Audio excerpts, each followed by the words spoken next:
everybody, welcome to Fanversity. My name is Saris, and today I'm going to go over my review for Jurassic World Dominion. This will not have any spoilers, spoiler-free review. So, let's get started. I'm going to go through my pros first, and then the cons that I had. So, the first pro is that the story, there's a lot more to it than just dinosaurs eating people and people running away from them. And I actually really enjoyed it. It's the locust that it feels very, very Michael Crichton-esque. Like in the book, he had themes of genetic power, but with dinosaurs in it. And I feel like the locust story is very, very much like that, and I love it for that. The CGI is way better than Fallen Kingdom, but it still has its problems. Like there's some close-ups on some animals, and it's not that well done, but once they're like fighting and further away, then they actually look pretty nice, especially in the night, because in the original Jurassic Park it was easier to do the dinosaurs in the night than in the day, because you have no lighting like stuff to do with the shadows. The cinematography is almost as good as Fallen Kingdom. The cinematography in Fallen Kingdom is amazing, like with the Brachiosaurus, with the Indoraptor on top of the roof, with the lighting, with the way they do it in Fallen Kingdom is beautiful. In this movie, it's really good, but it's on parts with spoilers, so I can't go over it today. But it's just not as good as Fallen Kingdom, in my opinion, in the cinematography aspect. Jeff Goldblum in Malcolm, the best part of this movie. Like, he makes it a million times better, because every time he's on screen, whether he's making a joke or not, it's amazing. It's beautiful. I want more Ian Malcolm. I hope that the extended cut isn't, like Colin Trevorrow said, the extended cut is going to be 14 minutes. I want all those 14 minutes to be just Jeff Goldblum, and that's it. That's all I need. When the legacy characters and the new characters eventually meet in the third act, it's so amazing. Like, they talk about their own experiences, and I just love it so much. Like, I can't wait till it's on home release, because I'm gonna watch it in so many times in the future. I can't wait. I mean, like, the extended cut, it's only 14 minutes longer with the prologue, which is 5 minutes, and that's kind of cheating because the prologue is on the internet. The Malta scene, when the characters go to Malta, and there's Atrociraptors and a Carnotaurus and Allosaurus, you can see it in the trailer. It is actually really, really fun, because it's dinosaurs on the mainland attacking people, which is what people wanted in this movie. And that's only like 20 minutes of it, and that's the only part we actually get. We get the first 10 minutes, and then 20 minutes later, we get a 20-minute action scene. The twist in this movie, a lot of people don't like for some reason, but I actually kind of, I am like on the fence about it. I actually kind of like it, but also I'm like, they should have kept it the way it was. If you've seen the movie, then you know what I'm talking about, but I wish they just kept the twist.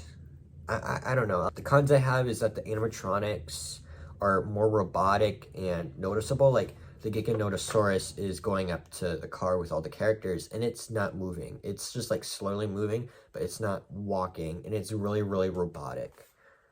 And there's like, in Malta, there's like a Dimorphodon, and just sitting there, except it's like moving a little bit, but it looks really fake, and it's not that good. The only one that's good is the Dimetrodon, but it's underground where nobody can basically see it. It's a really nice animatronic, all of them are, but if they had the CGI over them like they did in Fallen Kingdom, then it would probably be better. Okay, so my probably the biggest problem I have with this movie is that they go to so the last 5 movies all took place on an island away from the mainland, away from people. So in this movie, they decide to, while the dinosaurs are all across the world, it's a Jurassic World, they go to this little spot. It's in the world, it's not in Costa Rica. No. It's past the mountains in Italy. So, I mean, like, we're kind of getting different, but we're not. We're going in a closed space. We're going in a closed space. away from civilization, and the dinosaurs, they are all contained in enclosures. That is not what we wanted in this movie. We wanted something different, and it brought something not different. So I hope, inevitably, when they do make these TV shows and stuff for the modern Jurassic World, they keep it in the modern Jurassic World and not on this island or the Cinco Martes, because those are supposed to be done. They exploded. They're supposed to be gone. There's no dinosaurs on them. Leave them, please. Second act, the pacing is like really fast in the first act, but in the third act, it's like really decent. And the second act, there's like dinosaur attack, and it's kind of annoying because it's like, all right, we just saw the Pyroraptor. What's next? Okay, Ellen, Ellie, and Maisie are just walking through this place. Oh, look, a Dimetrodon attack. What's after that? The third act. Before the Pyroraptor, Therizinosaurus. But the Therizinosaurus scene is really suspenseful, and I really like that. But it's just like attack, and then we get to slow down a bit to process what we just watched. But the first act, the pacing is like a million miles an hour, and then it slows down, and then goes back a million miles an hour. I'll explain more in my spoiler review, but it's just like fast, slow. It's complicated. Another problem I have is with the villain. In all these movies, they have one motive, basically. It's money or weaponize the dinosaurs, which both motives aren't creative anymore because it's been overdone. And Dodgson, he has seen nobody cares. Guess what? He wants to rule the world by having all the crops his, so he makes money. That's dumb, because it's like, again, like all the other villains. In the first movie, Dennis Nedry, he wanted money because he was underpaid. Okay, he was just a reason for the dinosaurs to escape. Second movie, we have Peter Ludlow, who wants to open a park in San Diego. He wanted money from that. Jurassic Park 3, there was no villain. That movie sucked. We don't talk about that. Jurassic World, Vincent D'Onofrio, he wanted to weaponize the dinosaurs. Okay, this is something a little bit different. Fallen Kingdom, we have Eli Mills, and guess what he wanted to do? You don't know what he wanted to do? He wanted to make money. That's the third time, and now we have the fourth time. And the only one time we didn't have one that wanted to make money was in Jurassic Park 3 when there was no antagonist. See, that's a slight problem I have with these movies, is that their antagonist isn't good. The animals and everything else is at least kind of decent, but the villain is the worst part.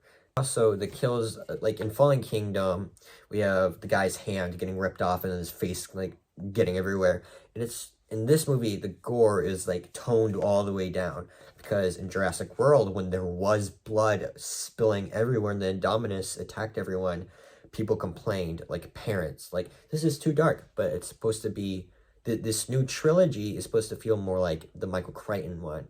And I feel like they toned down the gore so much that it's not even a thought. And the ending is very complicated. It's an open ending, even though it's supposed to be the end of the era. But it's definitely not the end of the Jurassic era. But you could say that's the end of the Jurassic era for the characters and not the dinosaurs. And I feel like that's how it is. It's the end of this double trilogy of characters, and they're not gonna be in the movies except for like the new characters that were introduced. That's my rating. I give it A minus. It has a lot of problems, but what movie doesn't? It has a lot of good stuff, but what movie doesn't? A lot of movies don't have a lot of good stuff, but it's just a complicated movie in what was apparently gonna be the final movie that it was marketed as, and is definitely not. It doesn't have the ending that a movie like this would have. It's definitely not the Endgame style, but it's still like good. I cried walking out of the theater, not because something happened in the movie. It's just because of my nostalgia in 2015 when I was really little, seeing Jurassic World, and they have the music from Jurassic World.